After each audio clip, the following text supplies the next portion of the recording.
Right, we are live. Hello there, dear viewers. Although I'm dubious. I'm dubious about whether or not the microphone on this headset is working. So you're gonna have to bear with me a moment. I'm gonna wait for this to start on YouTube, this stream, so I can. Okay, yeah, yeah, that's fine. Seems for whatever reason my end on StreamYard it does this little thing where you speak into it and it fills up a little bar with green to tell you that it can hear the audio, and it wasn't doing that, but apparently you can hear me, so that's nice. Psychoben says, "Hi Swiss, hope you're cozy." Spelling that cozy with a Z, I see. Yes, yes, that is the aim of today's stream. It's a cozy stream. What does that mean? Well, first of all, I think it gives me cover not to put any effort into anything. That's one thing that cozy stream means. Um, Secondly, it means that it's it's sort of off topic, I suppose, or not specifically politically related. We're not going over things that are in the news. We're not sort of doing all of that kind of thing. It's more that I just kind of I thought, yeah, I could do a stream. I could chat to them for a little bit, see where things go, see what directions the side chat pulls me in. Might be a bit of fun. Makes a little change. I've just done my Spotify Unwrapped for 2023, which is always fun. Having my music sort of played. Hang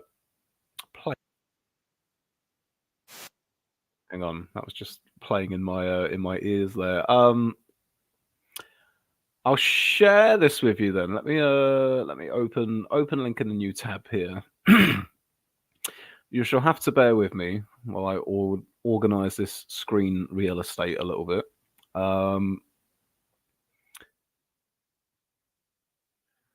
Right, so, and it in some ways it varies year to year how it ends up going. In other ways,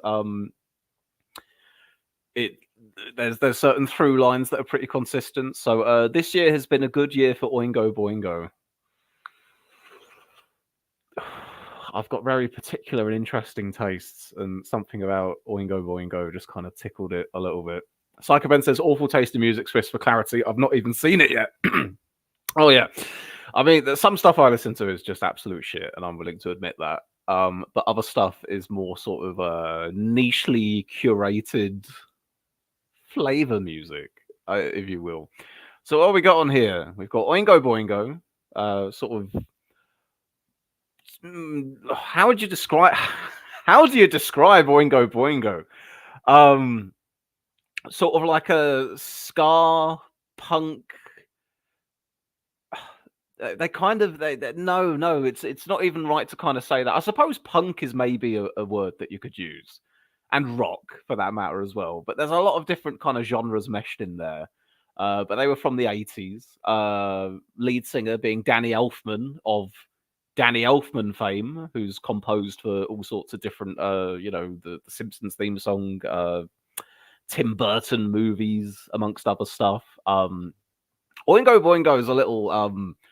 They've got some power and some energy to them. That's what I like about Oingo Boingo. There's a certain there are different genres of music I enjoy, different bands, but one sort of thing is if there's a group that's kind of got a special kind of jumpy sort of flavor to them, where it's interesting little hooks that you're listening to, and it's just a little bit odd and different, but the whole time you're getting all this energy thrown at you. That's Oingo Boingo. That's the best way I can describe them. Dog Fashion Disco. Sort of jazzy avant-garde metal music, I guess is how you describe those guys. Yeah, they've got an interesting thing where they kind of just re-release different recordings of the same 10-20 songs over and over again. But I got introduced to them a few years back. They've been a mainstay. A lot of this music, by the way, when I was traveling on the coach, the megabus, migrating up and down the country for work for a period of a few months earlier in the year, obviously there was a lot of Spotify being listened to then. Electric Six, right. Now, you guys will have heard of Electric Six. Everyone knows Electric Six. You remember Gay Bar, you might remember Danger High Voltage, 2003. That was the year that Electric Six kind of, popped onto people's radar. What I discovered in about 2019, 2020 was that Electric Six, as much as they'd kind of, received airplay and been a known thing in 2003 and then probably sort of dropped off the radar again as far as popular music went, they continued making music to this day. They have released, God, I want to say getting on for like 15 albums, something like that. I'd say I tend towards liking their earlier stuff. I think they kind of peaked in the first few albums. Probably even their debut album, which had the hits that got the radio play, was pretty on the ball as well. They're one of those bands that sort of their sound has changed a bit over the years. They started off where I guess you could call it like rock, dance, disco, electric kind of music. All of that kind of thrown in together a little bit. A little bit of punk in there as well, maybe. But like I say, they're one of these bands that they've hit up all kinds of different sounds and genres throughout their time. I prefer the earlier half of their catalog, but even with most later album releases, there's usually at least one or two songs that I like. Psychoben says it's not danger high voltage, Swiss. It's danger! ! High voltage. You are correct there. Or indeed, danger! ! High voltage Soul Child remix. If we're going to be getting specific here. But yeah, Electric Six is another one of those that it's a matter of taste in a way. There's certain songs that you can have that have kind of broad appeal. Probably when they actually broke into the charts in 2003. A large bulk of their stuff as well is probably tailored towards people who have very specific tastes in what kind of shite they like listening to. Faith No More, number 4. I'd say that they're like Faith No More are a rock band that have been around. Like I think they formed in the late 80s.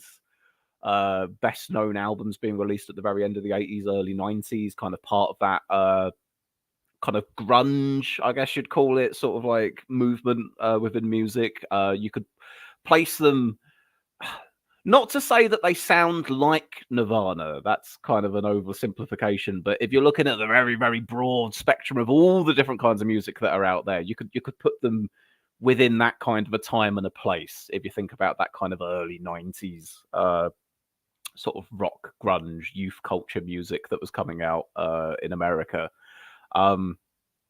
Very how do I describe him? Very particular sound to the vocalist in that band as well. He's kind of got like a almost kind of high pitched, whiny kind of sounding voice, but it's very specific. Specific isn't the right word, really, is it? It's very unique. That's it. Yeah, it's very unique. I've not really heard so many people who sound like him. But there's a few tracks on a couple of their earlier albums that I really like and have had a lot of play. If you see on the top songs list that I've got there, Midlife Crisis, that's a Faith No More song. Actually, just while we go through the top song list, let's have a look.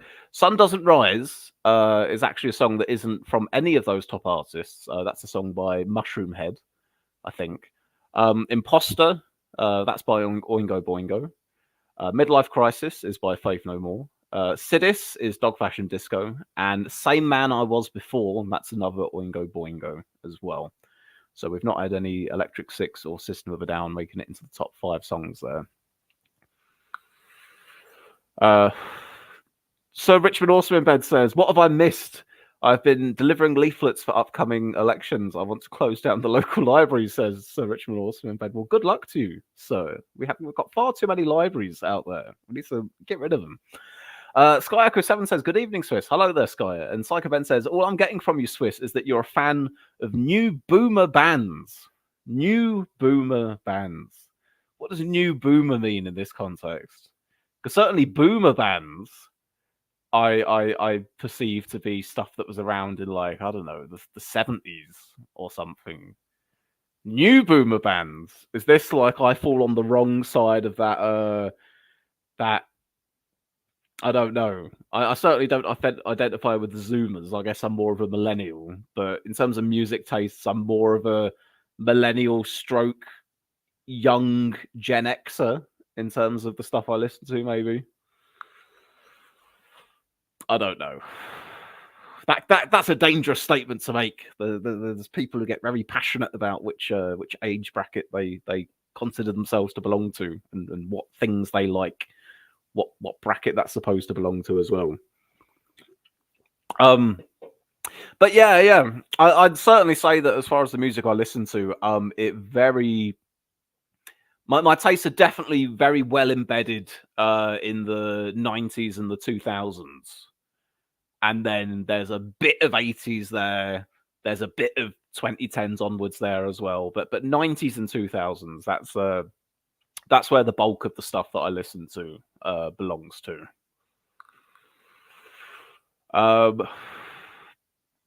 And number 5, System of a Down. System of a Down's like just metal band, fairly well known. There's a few. I say fairly well known. Maybe they're fairly well known to you. Maybe they're not. But they've been around for a long time. You know, they've played a lot of festivals, all that sort of thing. There's a few songs that have sort of beyond just being into that kind of music, like people might have possibly heard once or twice. I don't know, but they've not made much new stuff in the past. Oh, getting on for a couple decades now. They kind of started in the late 90s, and then they did like a double album release in 2005, and then they were on hiatus for absolutely forever.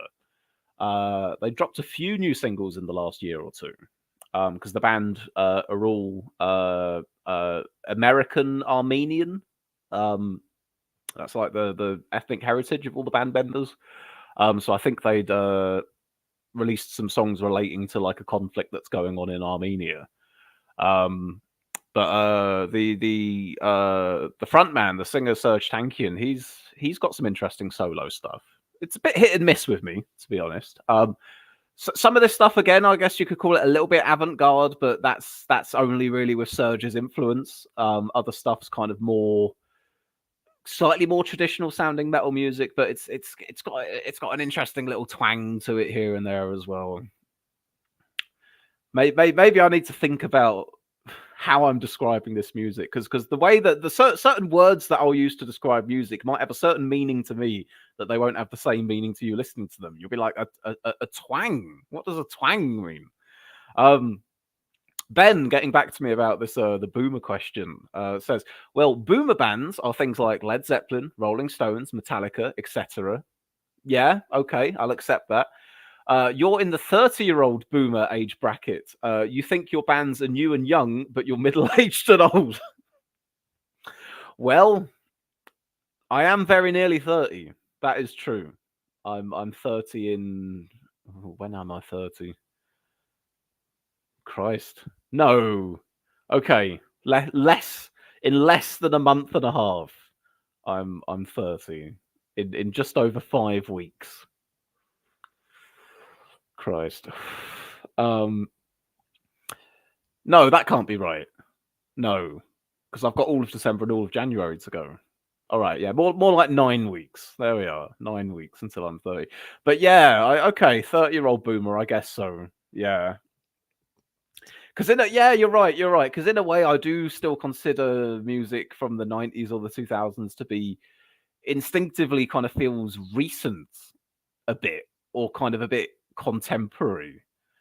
But I've kind of got to accept that it's not quite as contemporary as I think it is. It's the 2020s. We're marching towards the middle of the decade of the 2020s at this point. There are legal adults who were born after I'd started secondary school. We're getting to that point, you know. So for them, the 90s for them is basically the same as the 80s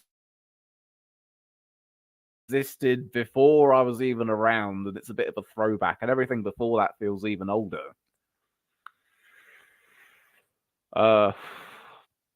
Yeah, I think that's going to be the theme of the channel over the coming year, which is going to be me me having to come to accept that I'm no longer a young man in his 20s. Arguably still a young man.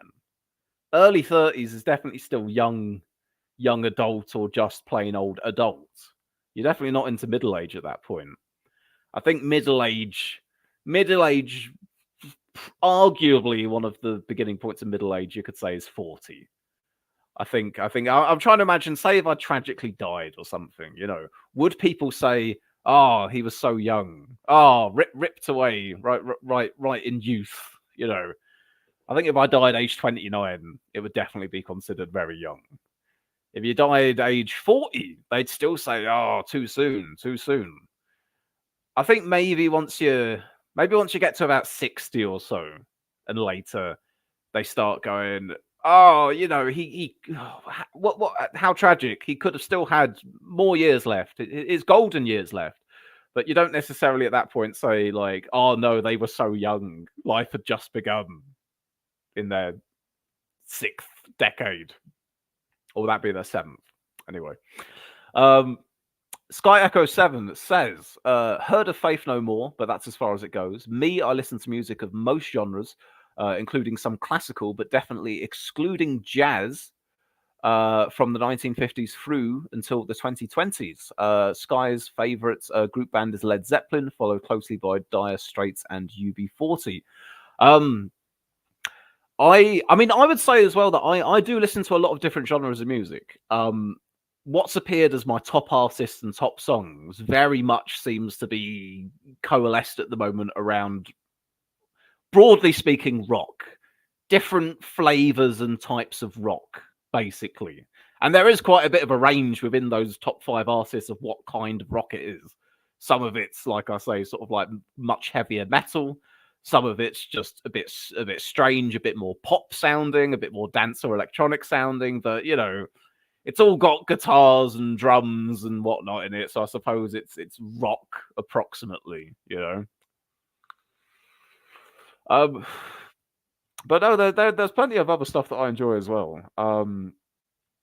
I'd say as far as like what we'll call pop music goes, I'm a person of my time. The only pop that I'm really interested in is probably pop from the 2000s, maybe the very early 2010s, but that's about it.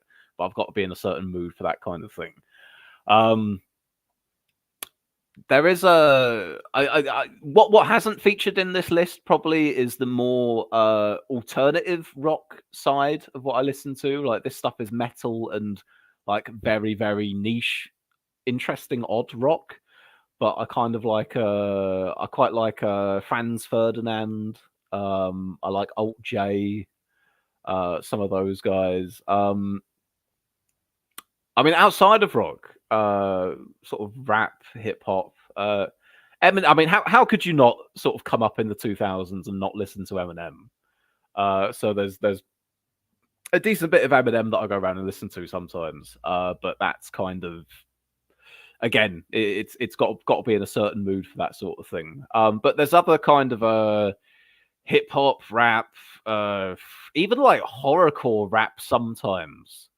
But again, certain the more, sometimes the more niche we get, the more specific it's got to be for me to be into it. But you guys, any of you guys have watched the channel for many, many years, you'll probably have been able to track my certain obsessions with different types of sounds and music from just seeing what different stuff I'd been editing into videos over a long time.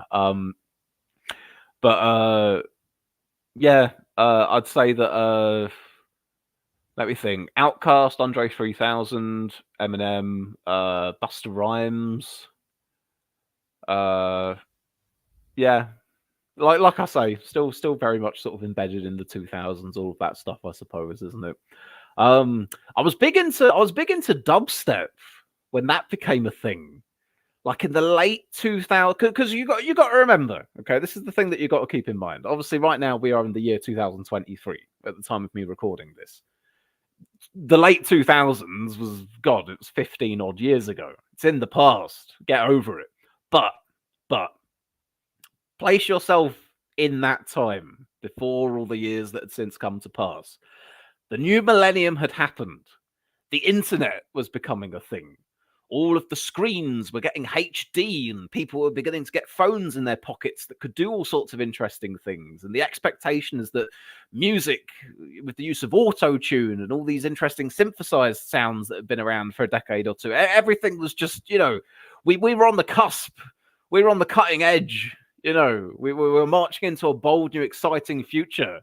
I was waiting for my flying driverless car to drop in about a decade's time or something. Those were the expectations. Probably quite poorly chosen expectations, but nonetheless, that was the feeling of things at the time. Keep in mind, I was only about 15, 16 at the time anyway. But dubstep came along, and I kind of went, "Oh yeah, this is the sound of the future. This is just you have a person talking or a little bit of singing or even just a bit of sound or noise, and then the equivalent of the chorus to the song is just these really harsh electronic or mechanical grinding noises and these strange oscillations and all this sort of thing. And yet it did something for me. The sort of the harsh, jagged sounds of it all, it did something for me. In a similar way, I think, to actually why I enjoy a lot of metal as well. I think I'm not an expert in music, but there's obviously some quality overlap between something like dubstep and certain metal music as well, in the harshness and strongness of some of the sounds.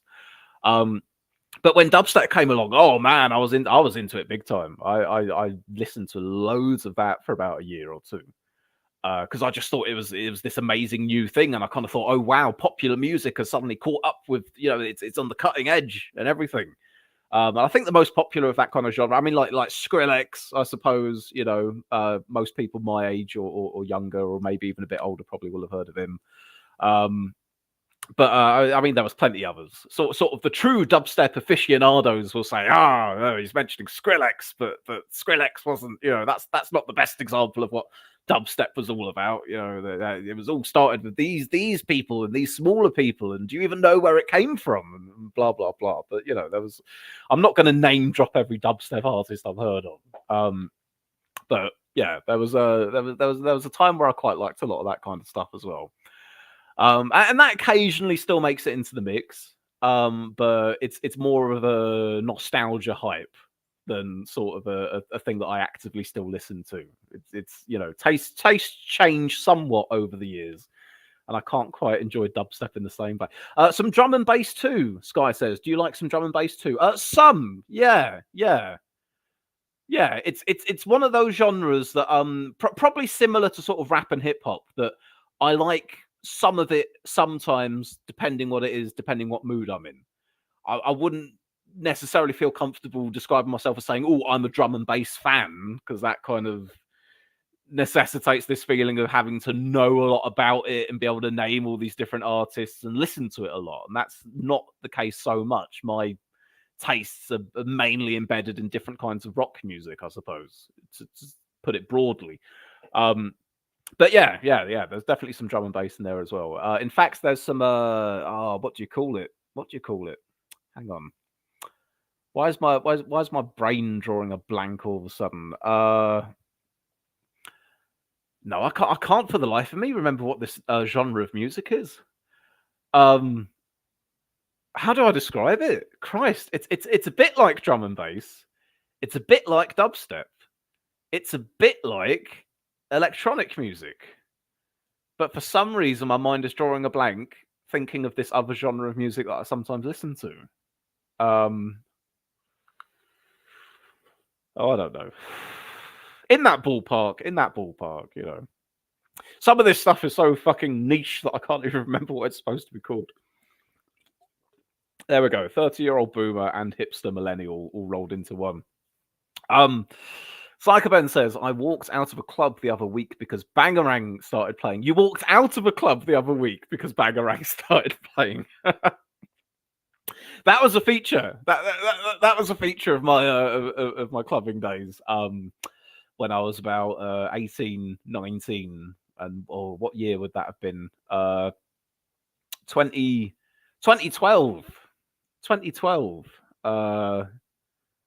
Yeah, that was a mainstay. You still got that kind of stuff there. Um, Swiss, just admit you liked dubstep because you were smashed off your face. I wouldn't say that one necessitated the other, but certainly there was a degree of enhancement. I can put it that way. Um, Sky says, likewise, definitely not a genre stroke band slave. Either it's good or not, regardless. Psychoben says, "Are you talking about house?" No, I wasn't. I wasn't talking about house, but to be honest, I think I was probably thinking of a certain flavor of drum and bass. And there's some like subculture name for that particular type of drum and bass, but I couldn't remember what it was called. House, actually, yeah, probably house is one of those genres that I've not really touched much. Can't say there's much house I've listened to really. Liebel says I don't listen to music except crunk. That's one. I love the word crunk. There's something so I don't know, just so bold and inherently humorous and sort of self confident about the word crunk. Yeah, crunk music. Get crunk. What else have we touched on? We've not mentioned the Red Hot Chili Peppers yet. They need to get a little look in. Red Hot Chili Peppers. They're another old favorite. I don't say I listen to them. I wouldn't say that I listen to them frequently or often, but the Red Hot Chili Peppers are kind of like an old friend. They're kind of like that comfy, big baggy T-shirt that you might have had at the back of a closet or in a drawer for maybe a year or something, and you'd forgotten it exists, and then you get it out, and you're like, "Oh yeah, this thing," you know. That's the Chili Peppers for me. I won't listen to them all the time, but I've definitely got time for a lot of their stuff when I'm in the mood for it. Again, very sort of 2000s centric here, but Gorillaz. I've liked Gorillaz most of my life, but I definitely lean a lot more towards their earlier stuff, like their first 3 albums. I want to say was their first album the self-titled one. Self-titled, Gorillaz self-titled. Was it self-titled? Yeah, I think so. Demon Days. Oh, Demon Days is a masterpiece of an album, I think. And Plastic Beach. So yeah, pretty much spanning the 2000s, I think it was. That's kind of peak Gorillaz for me. There's been a bit of stuff here and there they've done since that I thought is good. But it's not of the level that kind of got me into them in the first place, I suppose. If it's got a saxophone in it, then I will probably really like it, says Sky. There's stuff that I've listened to, there's stuff that I do listen to that has those kind of instruments in it. From this top artist list here. I've just realised that I'm still sharing that. You can have full screen me now finally. Of the ones that I was listing there, a Dog Fashion Disco. They're like a metal band that use a lot of those kind of instruments as well. They're not kind of confined to just your traditional drums, guitars, blah blah. Oingo Boingo, actually, they're much earlier stuff. They're like ska stuff. I'm sure they had people playing like fucking trumpets and shit like that in it as well. But I wouldn't say that I listen to much pure jazz or anything like that. Ben says, if you want a good laugh, I'd recommend looking at geriatric rap. It's rap made by old people, Pete and Baz and the Northern Boys. You know what, Ben? You know what? I'd been vaguely aware of them for the past year or so. I'd recognized them when I'd seen them, but I'd always forget what the names of of what they were called.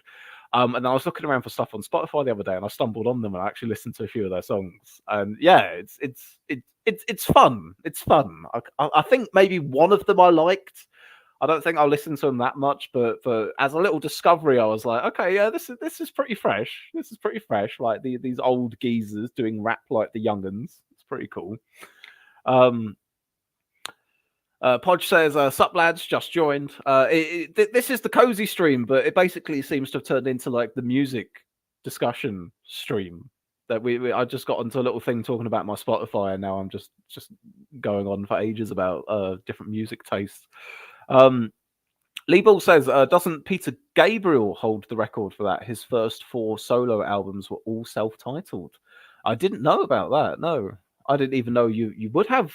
I didn't even know you could have multiple self-titled albums. I mean, I guess there's no law against it, but unofficially at least, wouldn't it be like, I don't know, Peter Gabriel 2, Peter Gabriel 3, Peter, did it have like Roman numerals after it or something?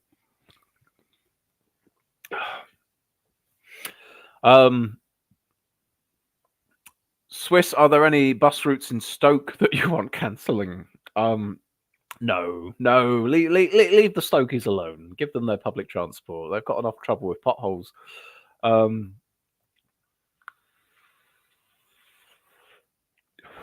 Here's me going, oh yeah, I think I've hit up all the different types of music that I'd probably want to talk about, and I know if I were to stop once I'd end the stream, it would hit me that there'd be all this stuff that I'd gone, how could I have not talked about all of this stuff as well, Let me go on my Spotify Unwrapped again here.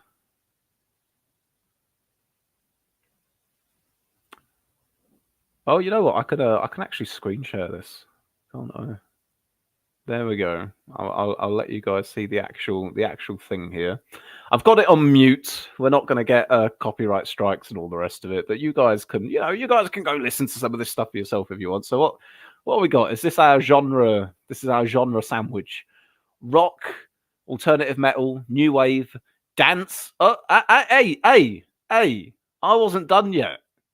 Am I going to have to pause it in order to be able to view this stuff? I've listened to 40 genres in 2023. How did my taste stack up? Right, yeah. Show me the sandwich, and we'll catch it this time and pause it. Yep. All right, we got it. Let's see. So top genres: rock, alternative metal, new wave, dance punk, alternative rock.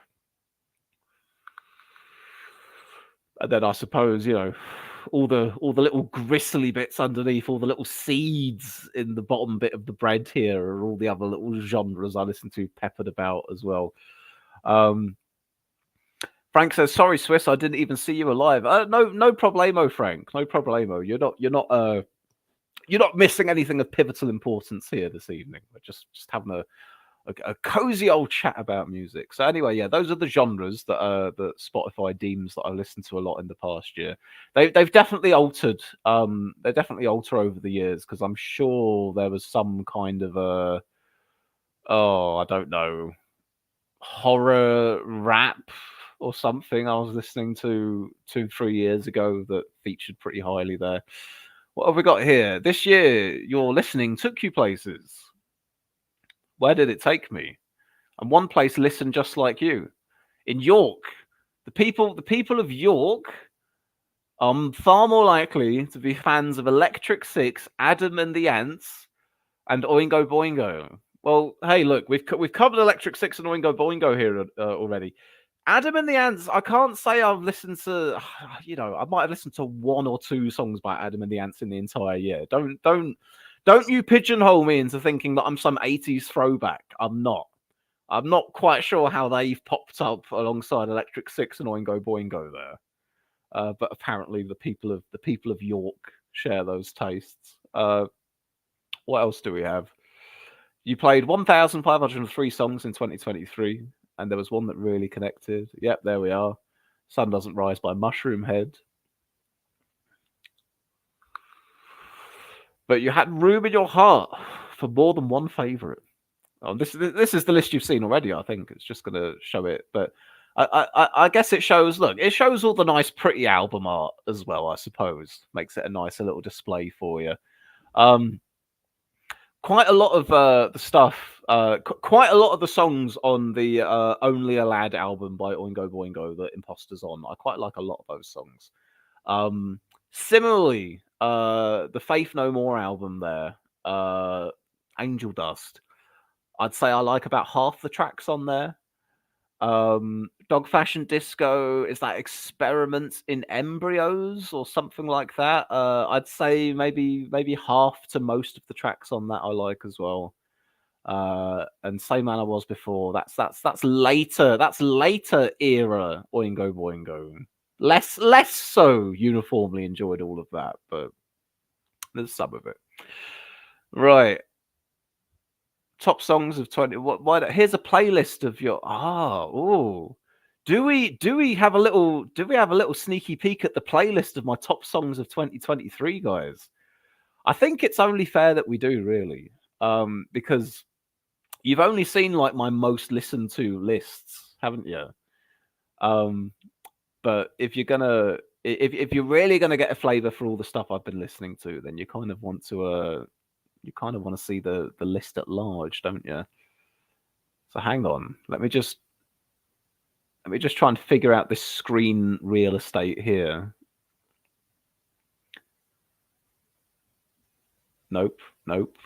Come on, Spotify. Why are you making this difficult for me? Okay, right. Let's have a little look here. We'll share the screen. You can have a little look at some of this stuff. All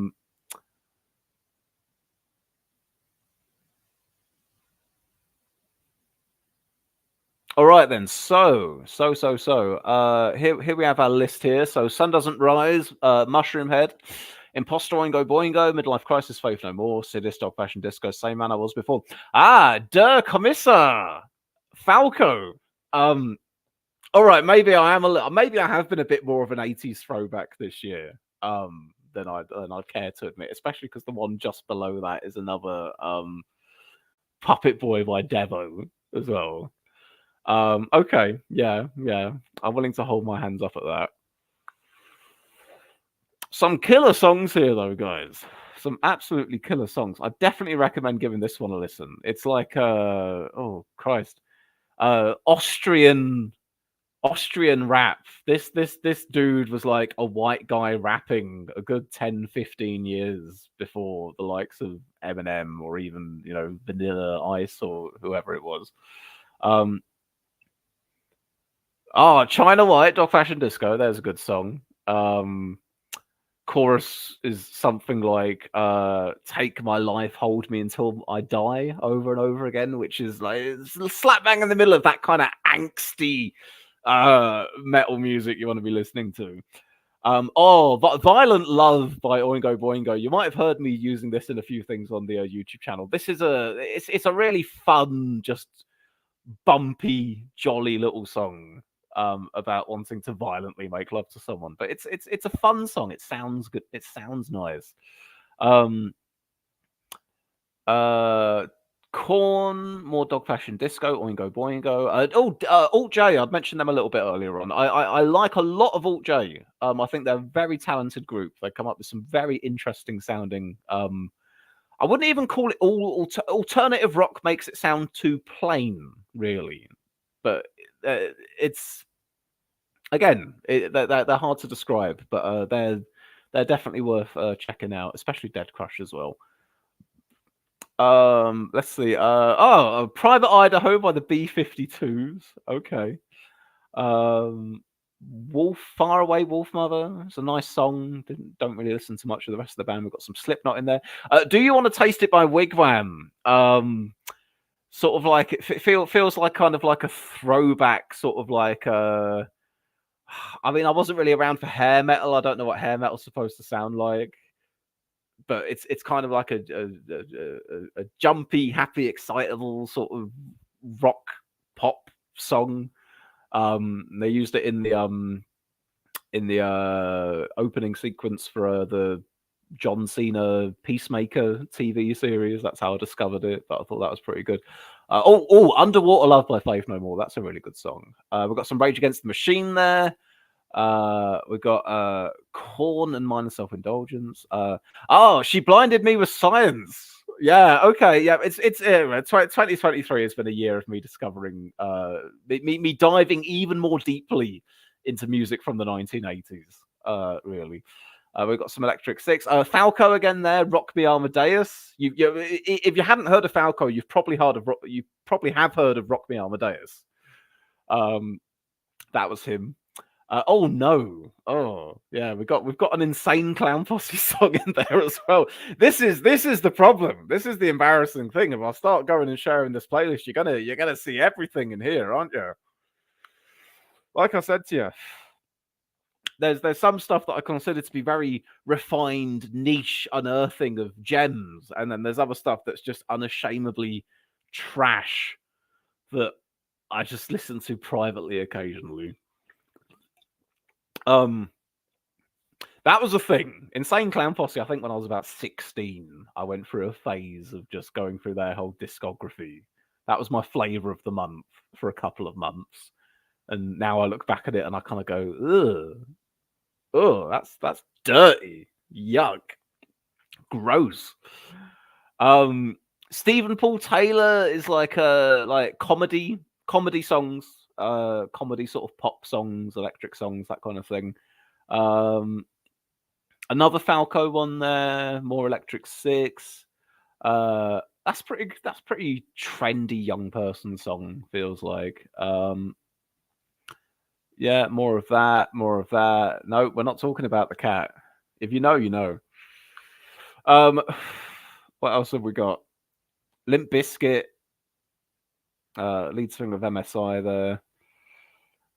More Dog Fashion Disco. Oh, Comfortably Numb by the Scissor Sisters. I consider that to be a really, really good cover of Comfortably Numb by Pink Floyd. It's different. It's got a totally different feel to it.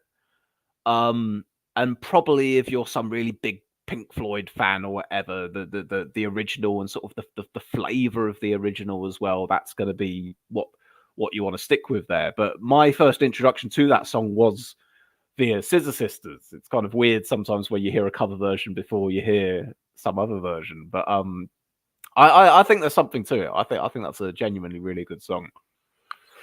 Go Robot, Chili Peppers. Don't like that much of their later stuff. It's a bit of a fun song. In the Meantime by Space Hog. That was used in the latest Guardians of the Galaxy movie. That I was listening to a little bit. South of Heaven by Slayer. Not usually my type of like metal, alternative rock metal kind of stuff, really. But I think part of it was used in a thing that a wrestler that I watched did, so I kind of listened to that as a result of it for a little while. Right, more of the same. Power Man 5000 there, more minor self-indulgence. Dog Fashion Disco, Faith No More, Ingo Bongo. You can see obviously that the most listened to artists of the year feature regularly in the top 100 songs. So it's very crowded by the particular flavors of what I've been listening to this year, but it varies year on year, if you get me. Like different people shuffle in and out of who I listen to the most each year. But this year it's just been the same 4 or 5 bands really. We got a bit of Bowie in there. I sometimes I go through Bowie phases where I listen to a lot of David Bowie, or David Bowie. I do alternate what I refer to him as. But that was mostly a few years back, but it seems that Suffragette City made its way in this year. I have listened to that one a bit. Aneurysm by Nirvana. They Come to Get Us by the Death Set. That's a fun song. This Fire, Kill Switch Engage. Queen of Kings. I think that was a Eurovision song actually that I quite liked. So that one made it in. Metalingus Alter Bridge, Everlong Foo Fighters, The Shame of Life, The Butthole Surfers. I mean, we're all the way at the bottom of the list here. I feel as if I recognise this song, but I'd probably have to listen to it to really know. And Existential Threat and Polka Dot Cadaver, which is like a alternate project of Dog Fashion Disco. Yeah, I don't want to dispute with Spotify here. They are Spotify. They allegedly know everything I've been listening to probably better than I do. But as we've got towards the very bottom of this list here, I'm starting to go, I think some of these songs probably haven't. They're probably not my most 100 listened to song. There's got to be other stuff I've listened to more. Surely. But anyway, there's that. Do I want to Here's a question. Just to compare it and contrast. Let's have a quick little look at my most listened to songs of 2019. So this is going back 4 years now, and we're just going to see how different it is. Okay, and it is very different. What have we got in this one? Yeah, when I said that I was going through sort of a sort of phase listening to sort of very dark horror themed rap and shit, it definitely shows in this. Twister, Suicide Boy, Ghostmane, Terror Reed. There was a lot of Ghostmane this year. There really was. How do I describe Ghostmane? I don't know. He raps very quickly. He has lots of different voices he uses when he raps, and his music videos are kind of like spooky looking old school 1930s Disney videos. That's the way I'd put it, really. Come and ride the train, Quad City DJs. Just thrown in there amongst all the rest of it. A cover of Rock Me Amadeus. I think I was going back over a bunch of different songs that have been in like WWE game soundtracks as well. So there's some of that stuff that's made it in here. Oh yeah, there's a lot of dark shit in 2019, man. I can just tell by the type of music it is. Looking at all the names, the songs instantly pop into my head, and oh man, there was a lot of angst there. There was a lot of fucking dwelling and hatred of life going on there. And then you've just got like Small Dick by Pink Guy, Filthy Frank. Yeah, all right. I think we've an Ocean Man by Ween. So look, this is the thing. You can tell from all that different type of music there was a certain vibe I was really on back then. And yet sprinkled in it, you've still got a bunch of these just fucking ridiculous, silly songs, which are good fun. All right then. Yeah. I'll leave that one. I'll leave that there for now. We're not going to go over the top 100 of every single year. That seems a little bit too indulgent, really, doesn't it? Let's have a look at some of these comments because I've skipped over quite a few of these. Psycho Ben says, my unwrap says I like alt metal, but personally I think it's quite mainstream in terms of metal. Top 5 are 3 Days Grace, Bring Me the Horizon, Asking Alexandria, Avenged Sevenfold, and Papa Roach. Yeah, or to put it another way, I'd kind of say it's mainstream alternative metal. It's one of them weird things that although it's called alt metal or alt rock or whatever, stuff within that can still feel like the mainstream of its genre, even though it's prefixed by the word alternate, if you get me. But yeah, but a bunch of those guys, I mean, of all of them, probably Bring Me the Horizon I've listened to the most. Probably closer to like the late 2000s, early 2010s, I used to listen to a fair bit of Bring Me. Not so much anymore, but occasionally they make it in there. But definitely that sort of music is a lot of the stuff that all of my emo friends in school listened to. This was an old comment as well because I only just saw this and I've read one since it. What else have we got here from more recent here? Drew R says we're damn near 30. Unhappy face. Yeah, tell me about it. Linkin Park first albums were best. Nightwish, Meshuggah, Ghostmane. Yeah, we've seen a bit of Ghostmane today. Psychoman says, is Swiss a juggalo? I can confirm I'm not a juggalo. Partly because I'm not a devout Christian. That's a fun little twist about the juggalos. That there's a as much as their music is all about murdering people, and well, that's basically it. So it's music all about the fact that they're crazy evil clowns that are gonna come and kill you and stuff. But actually, beneath that, a layer or two beneath that, it's actually a very wholesome Christian message about how you need to repent for your bad deeds and embrace God and be a good person, not a bad person. I know a little bit about the Juggalo lore. We were all young ones. We all listened to all kinds of shite. Bit off topic, but did you watch The Star Beast? Says Frank. Yeah, the Doctor Who, the first of the 3 Doctor Who anniversary specials. I did. I enjoyed it. I had fun with it. Which is something that I can't really say for Doctor Who in the past few years, to be honest. I totally fell off Doctor Who during the Jodie Whittaker years, to be honest with you. Um, but I really enjoyed that. Yeah, I enjoyed it. I'm looking forward to see what they do with the next two specials. It's kind of nice to see Tennant back with Catherine Tate. It's cozy. That's the word of today's stream. It's a cozy vibe watching them two together. Um, and the alien in it, the meep or whatever. When I first saw it, I kind of cringed a little bit, and part of me remembers, well, it's also for kids, obviously, but I kind of went, oh, they're really hamming up how cutesy they're making this thing. It's just, I'm kind of shuddering from it a little bit, but then about halfway through the episode, you start going, hang on, no, they've got to be self-aware about this. There's got to be some kind of an angle. What's going on with this little furball that refers to itself in the third person and says all these delightful things, and then sure enough, you watch a little bit later on in the episode, and it all gets paid off. It all gets paid off. I'll say that without any spoilers for anyone who hasn't seen it. But yeah, that was good fun. That was good fun. I'll be watching the other two Doctor Who specials. And I look forward to seeing the new series with the new Doctor after this as well.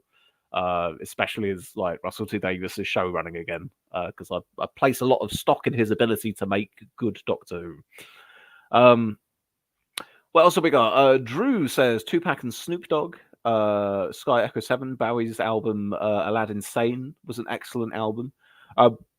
With Bowie, actually, probably my favorite stuff by him actually leans towards his later years rather than his earlier years, even though a lot of the stuff he got kind of famous for in like the 70s and early 80s and whatever, kind of those were sort of big hits and stuff. As far as all the different kinds of sounds that he did, and he did all kinds of different genres of music, that Bowie. But as far as the stuff that he's done that kind of speaks to me the most, I'd actually say it's probably the stuff he did in the 2000s and the 2010s. Is probably the stuff I like by Bowie the most. But I could appreciate some of the earlier stuff as well. Frank says number 2 is Voodoo People. Frank was saying my top track is Doctor Who by Ron Grainer and Murray Gold. Oh, your top track is the Doctor Who theme song, is it? Number 2 is Voodoo People Pendulum Mix by The Prodigy. I must have heard that. I've listened to a bit of Prodigy in my time. Claire King says WWE SmackDown vs. Raw 2006 best soundtrack. They had an amazing run, those wrestling games and the soundtracks they had on them. SmackDown vs. Raw 2006, 2007. Yeah, you could well be right in saying that 2006 had the best soundtrack. I can't remember off the top of my head all of the songs which were on which ones. I just remember that, especially the earlier because SmackDown vs. Raw ran until 2011, 2012, something like that. They released like 6 or 7 of these SmackDown vs. Raw games. I definitely think the earlier half of them had the best songs. And considering I was only a kid when I was playing these games, those games with those soundtracks introduced me to a lot of different music than I would have heard otherwise, just on like the radio, or now that's what I call music CDs or something. It introduced me to a lot of different types of sort of alternative rock music. Doctor Who does seriously feel like they're just going to be reviving the corpse of Tennant to generate hype again. I mean, in a sense, that's what they've done. It's fair to say that. But also, you've kind of got the excuse in a way that it's the 60th anniversary. These big anniversaries only roll around every 10 years. 10 years ago, they got Tennant back again to do a thing with Matt Smith, and they had that special. It's crazy that was 10 years ago to me, because I remember being in university watching that special with my uni mates in halls in the first year. We all sat together cramped in a little room watching it. Now it's 10 years on from that. Wow. But yeah, I know what you mean. It definitely is like it feels a little bit like, in case of emergency, break glass, press the big David Tennant button to get a bit of hype and get things back on track again. But you know, he's only back for a few specials. He's only back for 3 episodes, and then they're moving on again. So I can sort of quite happily kind of put it in its own little bubble of going, okay, it's round about the 60th anniversary. Tennant's back for a little bit, and you know, it's a fun little nostalgia trip to have him back. But then we will have to judge the future quality of Doctor Who on its own merits once more. Left Field and Chemical Brothers, particularly Galvanize. Yeah, Galvanize by Chemical Brothers. That's a good song. Yeah. Drew says I've seen Metallica a few times in my life, but they so need to retire now. I'm starting to wonder that about my beloved Chili Peppers as well. Although to be fair, I've not seen them live in a long time. I think when I saw them, I've seen them live once, and that was 2011, I think. I don't know how old they all are now. I think they're in their 60s, somewhere in their 60s. But I mean, Christ, you know, some of these guys go on and on, don't they? That's just the thing they do.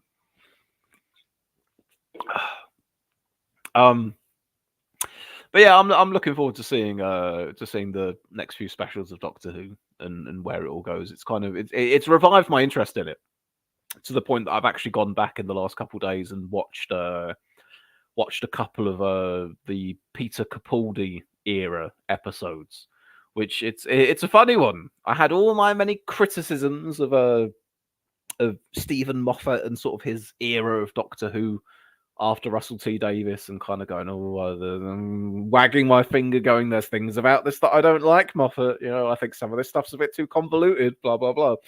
But God, going back to some of that stuff after Chris Chibnall and Whittaker, it's like no, okay, this was good stuff. This was fair quality stuff that I was getting put. You know, obviously it wasn't Russell T Davies, David Tennant era quality stuff. It was its own flavor, and it was pretty good. I think Peter Capaldi's probably my personal favorite in terms of the modern revived Doctors. Before he'd come along, I used to probably say it was Eccleston. Obviously Tennant, I think, is brilliant, and if he's not in the first place, he's always in second place. But it's a matter of taste in a way. You know, it's like I can probably appreciate that Tennant is the best Doctor there's been since the revival, in the sense of the broad appeal, his popularity, all kinds of other different things. But in terms of sort of a personal flavour, I kind of like the slightly more alien, serious feeling Doctors. You know, and Capaldi had that at times. Eccleston had that quite well. You could tell that the Matt Smith Doctor was, you know, maybe just a little bit too goofy for my liking, to be honest. And from what I saw, I can't sit here and say that I saw like a whole bunch of episodes from the Jodie Whittaker years. I watched in total maybe 5 or 6 of them, maybe across a couple of different seasons. That's been about it, because I lost interest after seeing a few of them. But from what I saw from those episodes, at least, I didn't think much of the characterization of her Doctor, really. It just kind of seemed I don't know, seemed a bit plain, a bit kind of, I'm a bit kooky and random, but I love my friends. They're great. You know, Matt Smith was America friendly. Yeah. Oh, yes. You definitely got the vibe that the Matt Smith era of Doctor Who was certainly peddling towards the States a bit. They had quite a lot of episodes set in America during that time, didn't they? I think they must have done some launch or directing viewership towards like BBC America or whatever it was at the time. But they had a lot of stuff set in America during those years, didn't they? Frank says, "Shall we return to Wrapped?" I've kind of finished my spot. Oh wait, no, have I? Was there was there more when I was going on it on the actual tab here? Oh, there was. So there was. I suppose we can return to Wraps then. I mean, I could sit here and talk about Doctor Who for another half an hour if you'd like. One day, I will fully indulge myself, and you will get this long-awaited, just long series of streams where I talk about Star Trek, and I mean, I can talk about Star Trek. You know, there's a lot to say. There's an awful lot to say about Star Trek, especially Star Trek Deep Space Nine. There's a lot of there's such finely woven threads of character. This big space opera, this war, the conflicts, these different species who all exist together on this space station despite their differences, but they've all got their own little allegiances. You never quite know who's going to trust another person. You know, it's Oh, I've really sold that, haven't I? Yeah, that was the most finessed way I could have possibly put it. But yeah, any of you out there who have ever considered getting into Star Trek, I'd recommend that the first kind of Star Trek series that you watch be Star Trek: The Next Generation. And this is pretty much a good blanket rule with most Star Trek. Never starts with the first couple of seasons. Maybe not the case for the original series, because God knows there are only about 3 seasons of that in total. But definitely when it comes to Next Generation Deep Space Nine, do not start at the beginning if you've never watched Star Trek before. If you have watched Star Trek before and you've got a flavour for it and you just want to explore the entire series chronologically, then fair do start at the beginning. But there's always a very different flavour of things in the first couple seasons to when they actually kind of hit their stride and realise what they're doing and start churning out the quality, you know? It always feels a little bit rough around the edges and just a little bit off the first couple seasons of Next Gen and Deep Space Nine. But I'd say you want to watch some later series Next Generation to get you into it at first. And then Deep Space Nine is just it's a real reward, man. If you can get past the first couple seasons, which you might find a bit iffy in terms of quality compared to some of the better stuff. I mean, me personally, I love Deep Space Nine. I even enjoy the first couple seasons as well because I just love the show in its entirety. But I'm thinking for the casual viewer, if you will. But as you get through that, it starts. You've got to keep in mind this is the thing. These days, the way that television is, I say television, a lot of it's on streaming services and stuff. We are very much used to now the idea of these series having these big continuing stories that arc over entire seasons. That's kind of what it is, isn't it? You get 1 season, 2 seasons, 3 seasons of a show, and it's like Breaking Bad as an example. It's this very long story that you see little slices of per episode, and each episode advances the plots ever so slightly and some new things end up happening. But with a lot of TV shows more than sort of 20 or 30 years ago, it was all neatly wrapped up self-contained stories featuring obviously a familiar cast of characters, similar themes, that kind of thing. But it was a lot of stuff would kind of be like a Scooby-Doo Monster of the Week kind of thing. You'd get a particular story about a particular thing happening, and then that would kind of be it. And maybe sometimes you kind of had in the background these larger narratives or references to things, or maybe a character gets killed off or something, and that changes things. But by and large, I think it was because of the way that they wanted to be able to broadcast stuff on television at the time. They didn't want a random viewer tuning into something and kind of going, who are these people? What's going on here? Why don't I understand what's happening because I've not seen the previous 10 episodes of this thing or whatever it is? That very much seemed to be more the norm. I'm not trying to make the claim that Star Trek Deep Space Nine was the first series to do this, because it almost certainly wasn't. But it was one of the first series to do this and to be successful amongst its own viewership for doing it. I guess you could put it that way. But yeah, I think with the exception of like soaps, I think soaps are obviously a type of, soaps, sports, the news, and some other fictional TV shows. That's the stuff that you would, long, not self-contained, but long long form storytelling, if you will. But yeah, what was great about Deep Space Nine is in the Star Trek tradition, most Star Trek episodes are self-contained little thing. You're on a spaceship. You've got your captain and your crew on the spaceship, and a thing happens. There's a planet to investigate, or there's a mysterious traveler that arrives, or there's a weird disease taking over the crew, or there's a virus taking over the ship, or something. There's some kind of an event, some kind of an anomaly, some kind of a problem that needs to be solved. And the Star Trek episode is all about the first little bit is discovering what the problem is. And then the next little bit is dealing with the fact that there is this problem and things get worse. And then finally they find a solution to the problem. And maybe everyone goes home happy. Maybe they're all a little bit somber because some people had to die along the way. But that's, in a nutshell, Star Trek. And the great fun of it is because it's kind of sci-fi. You can that's the nail you can hang all these really interesting ideas and concepts off of, and come up with all these cool, all sorts of stuff. And that was the way with most Star Trek episodes in most Star Trek TV shows. Maybe not so much the more recent Star Trek. I know they've done different kinds of things with that. I don't like, we're not going to get into the more recent Star Trek. That's a whole axe to grind.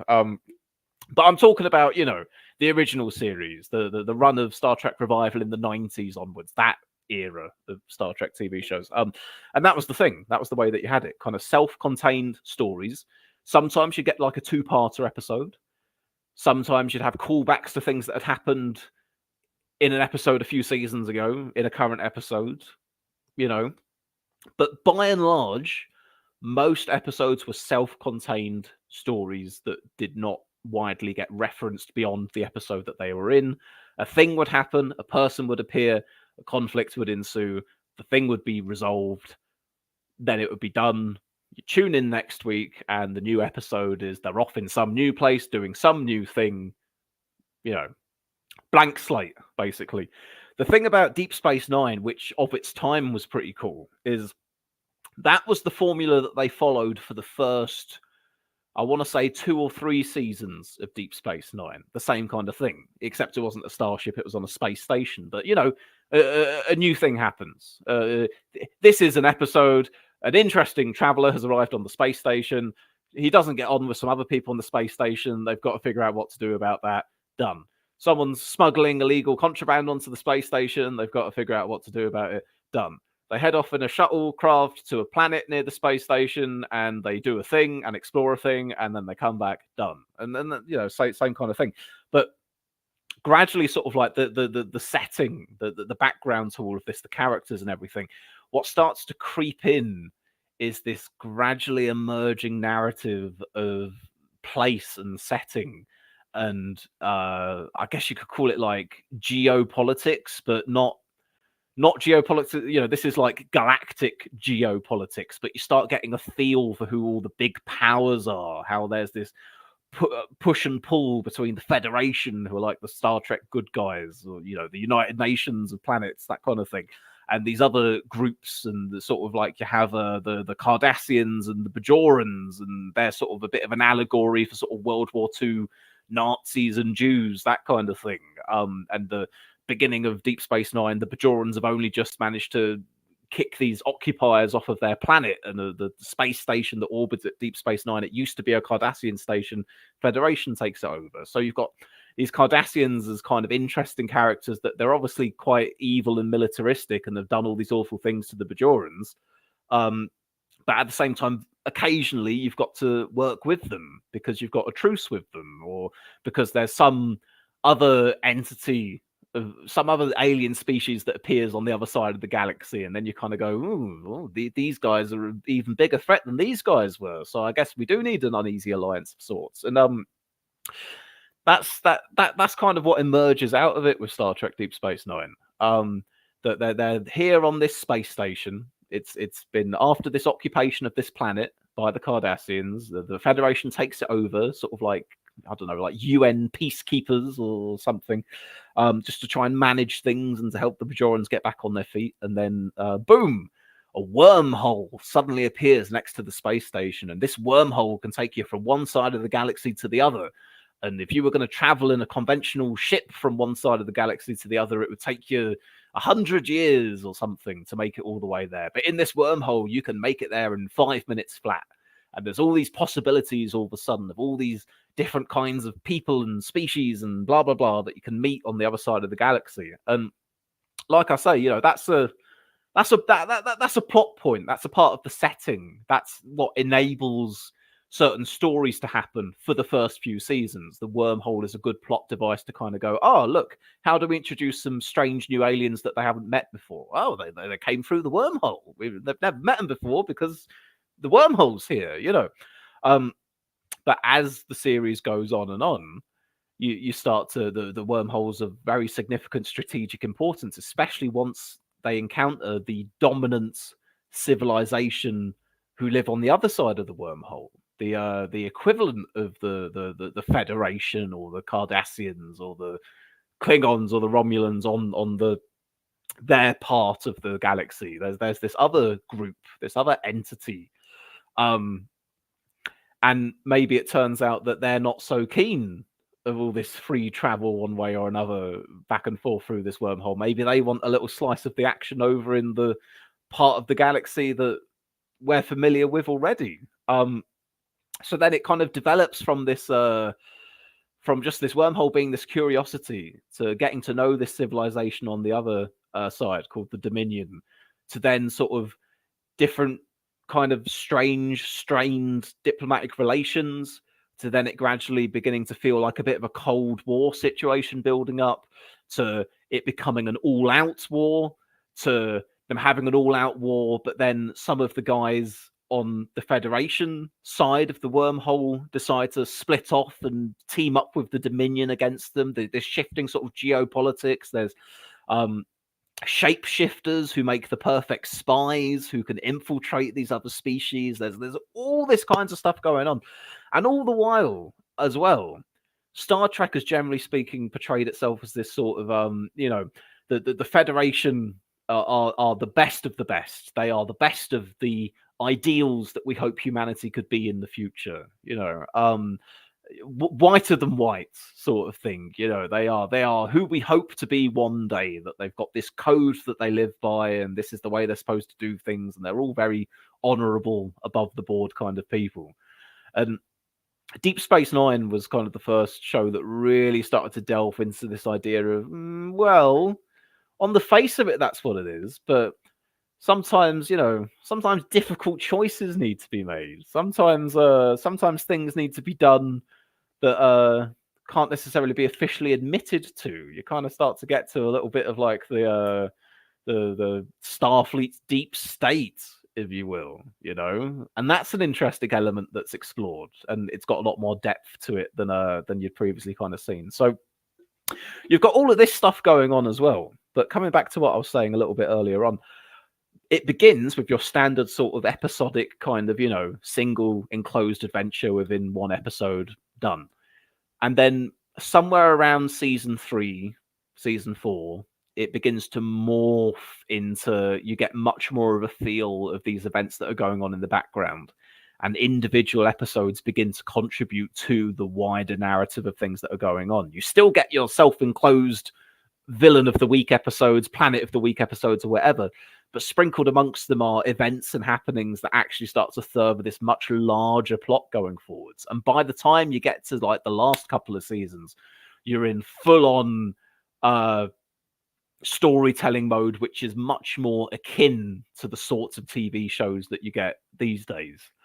And it feels like this juggernaut, the show does, that takes such a long time to build up steam. It starts off really slow with these regular kinds of stories going along, and gradually you get to know the characters, and as episode, season goes, the story speeds up, the stakes get higher, the war gets hotter, and it kind of just hits this stride of the final 6 or 7 episodes where just everything's happening all the time.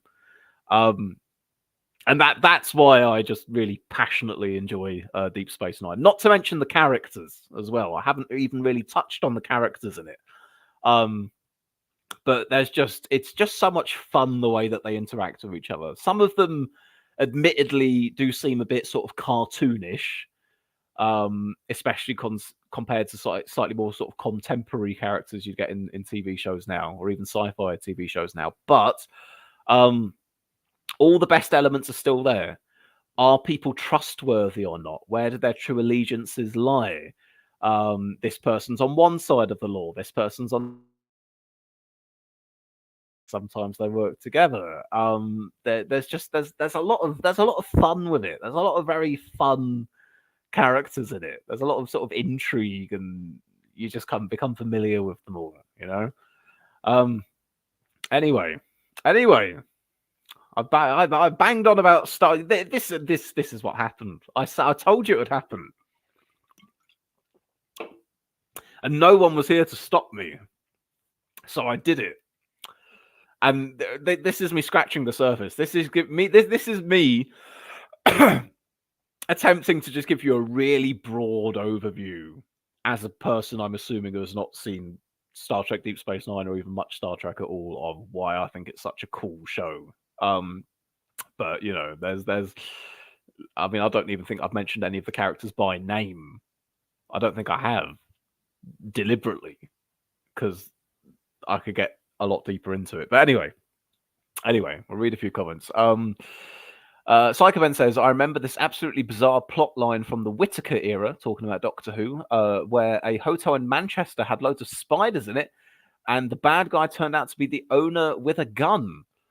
I feel like I half remember the episode you're talking about, actually. Did they have like a sort of like a business, shouty, full of himself businessman guy that was supposed to be like a little bit reminiscent of Donald Trump or something?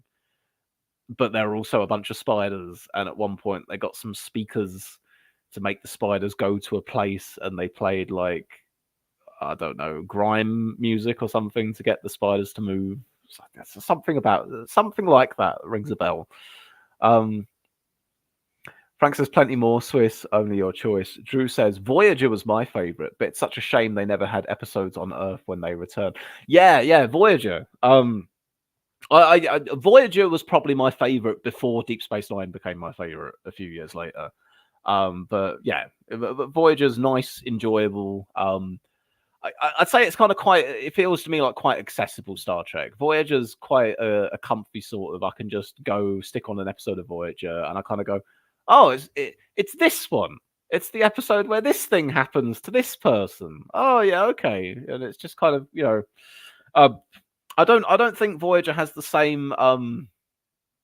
It doesn't have the same sort of grand storytelling of Deep Space Nine. I don't even think a lot of the characters are very well fleshed out. But the exceptions to that, I suppose, being the the Doctor, the medical hologram in Voyager, and probably Janeway, maybe Seven of Nine as well. So you know, some of them have a bit of character, they have a bit of depth to them. But the absolute gem of that show for me is the Doctor, just because he starts off as this hologram, this AI that's got a really bad bedside manner. And you know, you'd think he'd be a very one-dimensional character, but he's just kind of there as this emergency hologram because the actual Doctor gets killed, and he's there to just help, you know, run the medical bay or whatever. And he's always very pissy. He's always very short with people. You know, he's quite rude. They talk about reprogramming him and stuff. And he's fully aware of the fact that he's not a real person as well. And then gradually over time, the longer he's activated and running, he starts to grow as a person. He starts to develop more of a personality. He starts to get interests and have relationships with people and all that. And, you know, you actually see the gradual transformation of this completely sort of one-dimensional character into someone who's a lot more fleshed out. And that's a satisfying thing to watch. So that was always one of my favorite parts about Voyager.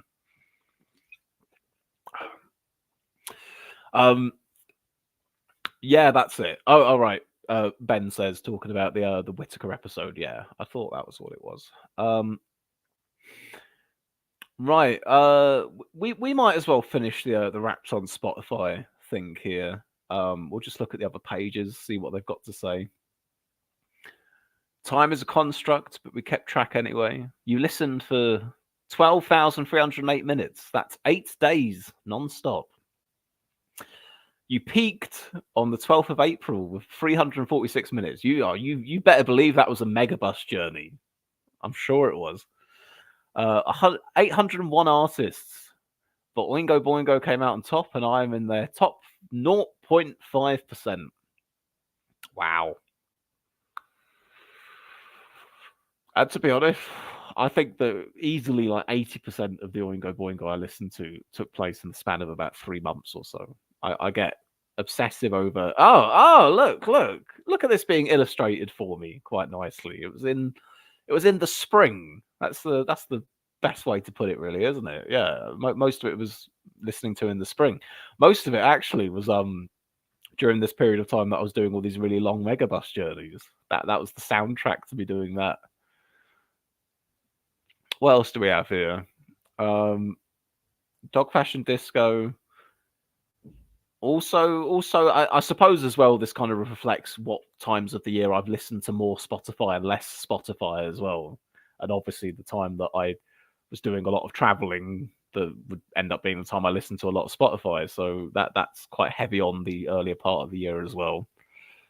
Electric Six, yeah, same kind of thing. Similar kind of patterns we're seeing here, really, to be honest. Oh, okay. Faith No More is a little bit different. Faith No More actually kind of peaked in the early summer. That's when I started getting into them more. And who's our last one here? System of a Down. Yeah, little bit everywhere again.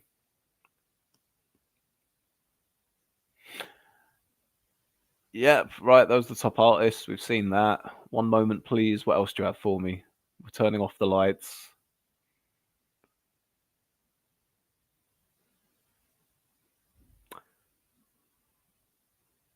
The way you listen this year makes you a hero, or maybe we should say anti-hero. Tap to reveal. The Alchemist. Listening is your laboratory. You create your own playlists more than other listeners do. Nice work, Doc. I mean, I do. Mainly, I just have a playlist. I mean, they do the playlist for you of like most listened to songs of each year or whatever. But I also make my own playlists of the songs that I consider me to have listened to the most or listened to like for the first times a lot each year. And I've got those going all the way back to about 2016.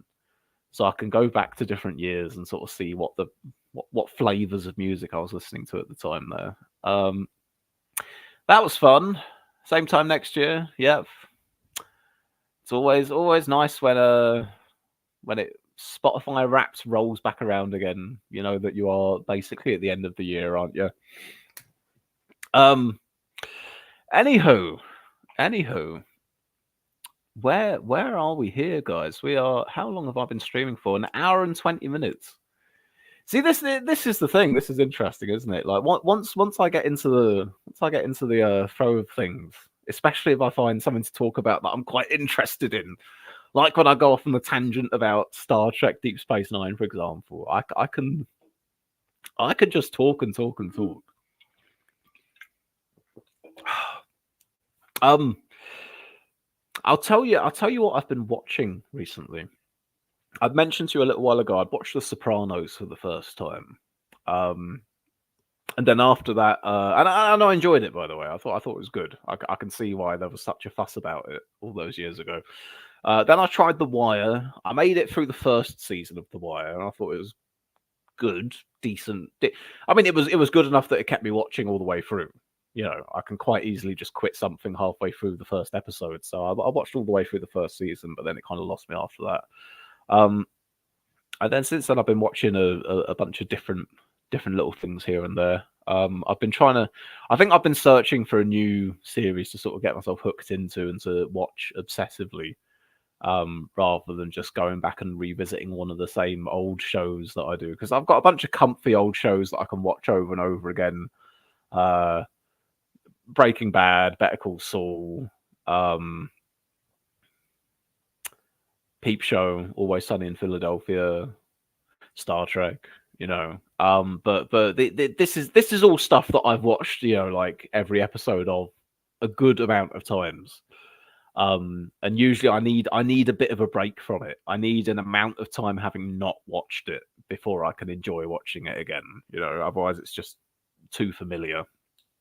So I watched what was I looking for? I've watched a few zombie movies, a few Tarantino movies. Um I watched I think it was Day of the Dead. I watched a week or two ago. Not the more recent one. I think there might have been a remake or a reimagining or whatever. No, this was Day of the Dead from the early '80s. George Romero. Um, that's a. I feel that that's a bit of an underrated zombie movie, to be honest, because I think a lot of the time it's Dawn of the Dead, you know, the one where they're holed up in the shopping mall, and obviously the remake of that from the 2000s, the Zack Snyder one. That's obviously a good staple of zombie movies, I'd say. And I love that one as well. Don't get me wrong, I think it's great. Yeah, the George Romero Day of the Dead. It's kind of a very claustrophobic movie. Um, there's only I don't know. There's only about 10, 12 living characters in it that you see throughout the entire thing. Only about 6 of them really matter. Um, and they're in this sort of underground bunker, and the zombie apocalypse has kind of been and gone. It's been around and happened, and this is kind of this. You know, it isn't one of those films where it focuses on the emerging zombie apocalypse and people reacting to all the zombies suddenly appearing around them. This is a movie that's very much set in a world where the zombie apocalypse has been ongoing and become a fact of life for a good year or two or longer. You know, and there's this like underground bunker, and it's got a few military people in it, a few scientists trying to research what's going on with the zombie virus, and a few civilians as well. And it's about these tensions that emerge between the army and the scientists, and kind of arguing over resources and whether or not it's worthwhile them being down there. And you get coming into the film, you get this feeling that these tensions have been building and building for absolutely ages, and just at the point where you're joining them in the movie is when it all bubbles over. And it's just like it's a pressure cooker that explodes. And obviously, it's probably not spoilers to say this. Ultimately, a bunch of zombies get into the underground base. But one of the best things about that film actually is it's the soundtrack.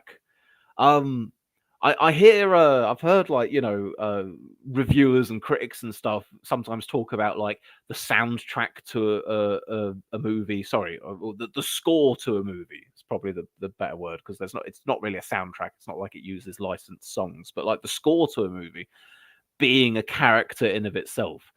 And I totally get what they mean when they say that when it comes to Day of the Dead. Because that score is just there constantly. And it really sets the tone for all of the scenes. And it's got this sort of I don't know, it's got this kind of like, 1980s synth horror flavor to it. Which is just so of its time and of its genre as well. But it's worth checking out. It's worth checking out actually. If you like zombie movies, or if you're even just curious in general, George A. Romero's Day of the Dead. I think it came out in maybe 1983, something like that. You can probably find it somewhere. It's a pretty cool film. Pretty cool film. Sky Echo 7 says, watching Designated Survivor again. I watched Designated Survivor for the first time. I want to say last year. I think it was last year, late last year. And I enjoyed it. I mean, when I find a show and I like it, I binge watch it all the way through to the end in the space of like a week or however long it takes. And Designated Survivor, it scratched an itch that hadn't quite been satisfied since I watched House of Cards for the first ever time.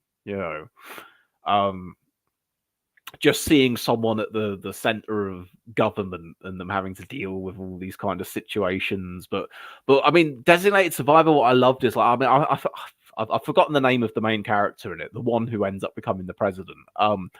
I love that all the way through the show, it's all about his moral compass in a way, and it's all about him trying to do the non-sleazeball typical politician thing in order to deal with whatever challenge has been put in front of him. And then I think, like, and I was sort of rooting for him, going, yeah, this is great. I love seeing this. And then I think by the very end of it, he finally gets a bit corrupted. And it's a bit of a somber, well, bittersweet note to end it on, isn't it? When you kind of get to the very end and you kind of go, oh, you were my guy. You were, you were the one who was supposed to be head and shoulders above all the rest of them, and now you're just like the rest of them. Oh dear.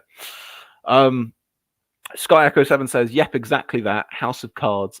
British version is far superior, in my opinion.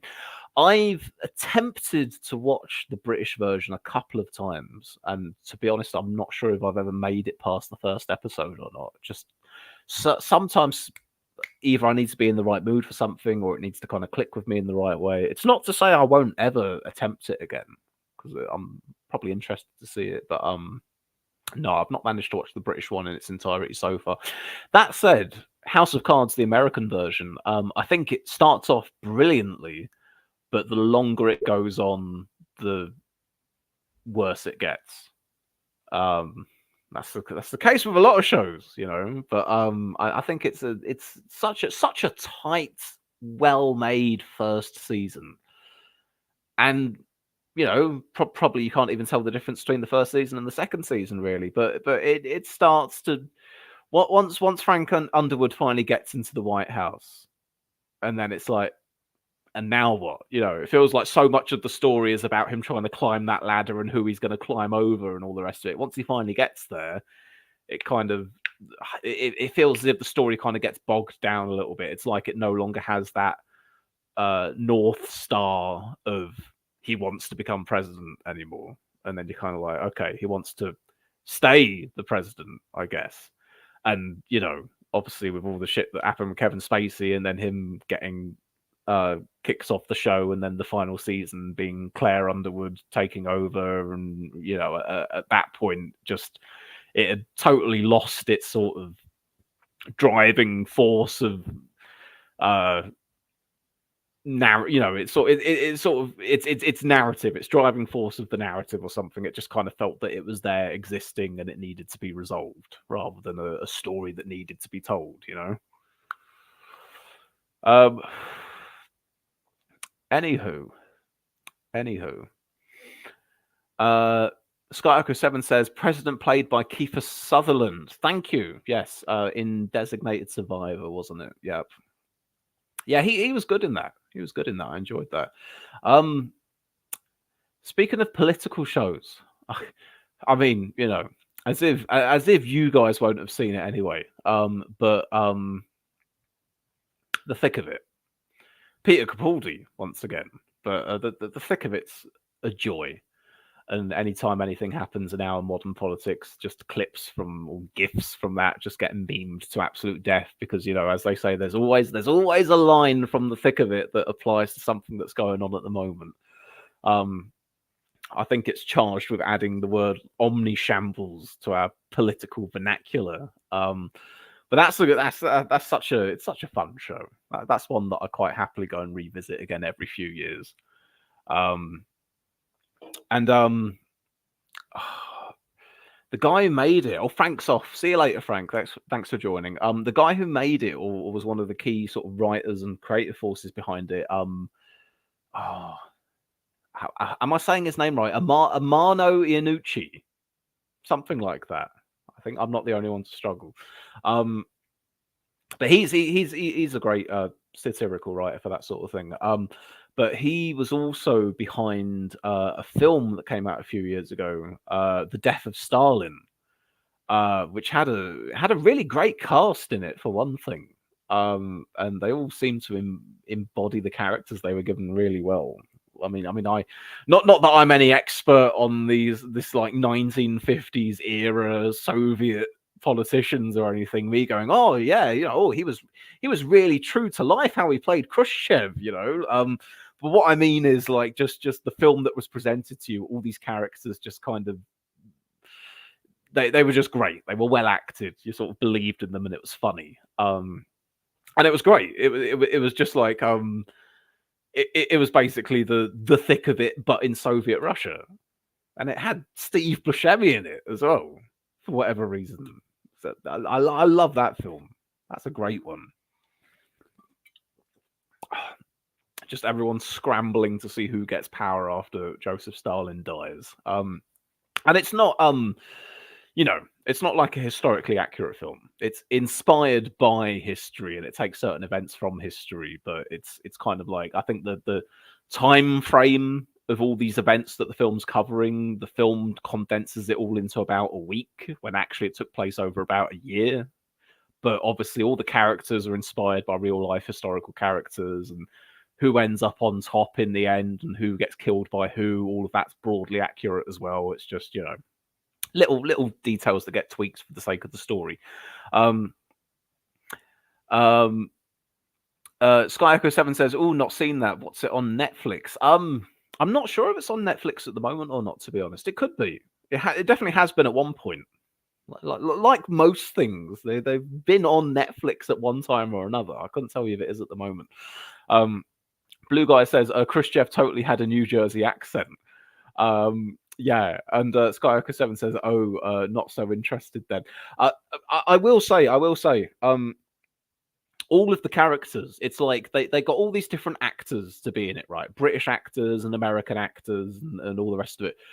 They didn't get them all to put on these fake Russian accents for doing it, because that would have almost been distracting to the film in a way. As a creative choice, rather than getting a bunch of these English speaking actors to put on fake Russian voices, they just had them all speak in their own natural dialects. You've got people from America, you've got people from England, you've got people from wherever, and I guess you could argue it's supposed to reflect, if you imagine it was Russia and they were speaking Russian, Russia's a big country, there's all kinds of different dialects within Russia or whatever.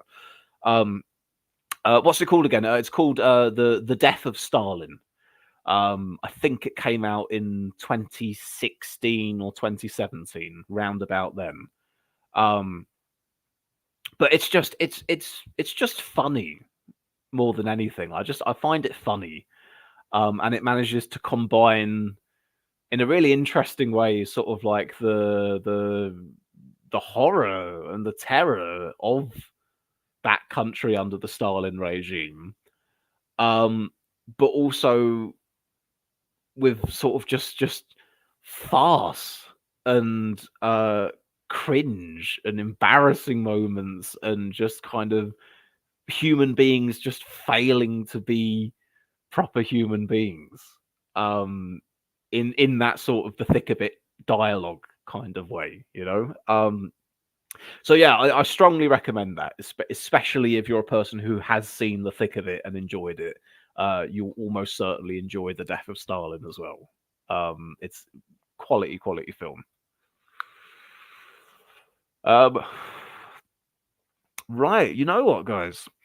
I think it's time for me to go. You got a fair length of me talking about any old crap this evening, but hey, we talked a little bit about some musical tastes. I explained to you a little bit about why I like Star Trek Deep Space Nine so much, and we had a little chit chat about a few other bits of media as well. So, it's content, I suppose. It's something. I enjoyed myself. Considering a few of you stayed here through the entire thing, I assume you guys enjoyed yourselves as well. So yeah. Have a nice evening, folks. I will see you again when I see you. We are very nearly into December now. So of course, Milky Award season coming up very soon. So I will end up sort of putting some stuff out for that, forms for people to fill out, and all the rest of it there.